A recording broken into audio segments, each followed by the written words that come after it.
Eddie Jones' management has been spotless up until now, but playing mind games can be dangerous. Credit PA with the announcement of the 2019 World Cup fixtures yesterday. The clock is now ticking in the countdown to next September in Japan. I also think this represents a critical point in Eddie Jones' tenure as England head coach. Up until this moment, his management has been flawless. 19 victories out of 20 games tells its own story. Much of that has to do with his management style, in the way he continually shakes everything up and breaks the status quo. It keeps everyone on their toes by lighting a few well-placed fires. Just when you think you have got it sorted and things are going well, then you will find yourself getting dropped or being criticized in the press. We saw that with Kyle Sinclair and Jonathan Joseph getting dropped for the last training camp. That has less to do with their form than with Eddie sending a message. Same with his press conference last week, where he suggested, apparently with a straight face, that Courtney Lawes has been off form.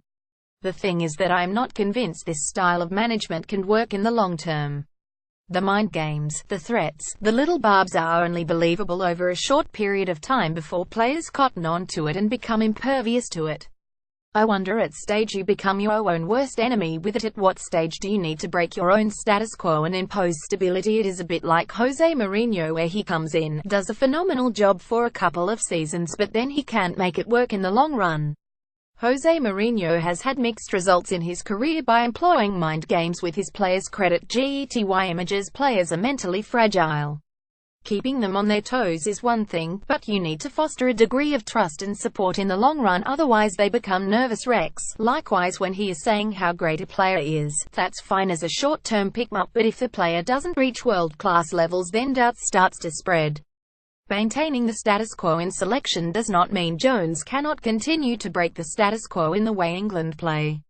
So far we have seen England try to play tighter and loose in different matches, but we haven't seen them do it in the same game. I would love to see them squeeze the life out of a side for 60 minutes and then drop the hammer by playing at an unbelievable pace for the last 20 minutes. Stability is an underrated quality these days. You are seeing teams chopping and changing far more, and now players moving mid-season like Marland Yard. Incidentally, it is reassuring to see that some old value still exists, with John Kingston showing he will not tolerate a lack of commitment to the team. Back in my Leicester days, Dean Richards would never ever change a team, particularly a winning team, no matter who was not playing. You had to be one of the superstars to get back in after injury, and even then you would probably have to do a few reserve games first. Austin Healey believes England should consider bringing in another coach as a foil for Jones' ideas. Credit Getty Images. Eddie has rightly used this autumn series as a chance to experiment, even if I'm baffled by the omission of Don Armand. Clearly, Eddie thinks that Chris Robshaw is a better player. That's his choice, even if 90% of the country disagree. But at some point he needs to stop twisting and go with the team he thinks will take him through to 2019 and stick by them. No more mind games, no more lighting fires.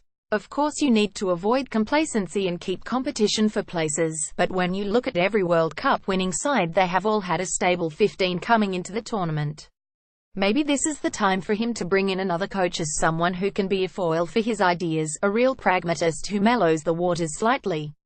Perhaps a Wayne Smith, who has been around the block just to help balance things out towards the World Cup. I think Eddie knows his ability to do what does can only last for so long. He is not a double-term politician, which is why he is adamant that he is walking away in 2019. The question is whether his methods can work through to 2019. Austin Healey is a proud ambassador for Jeep Grand Cherokee. Visit jeep.co.uk.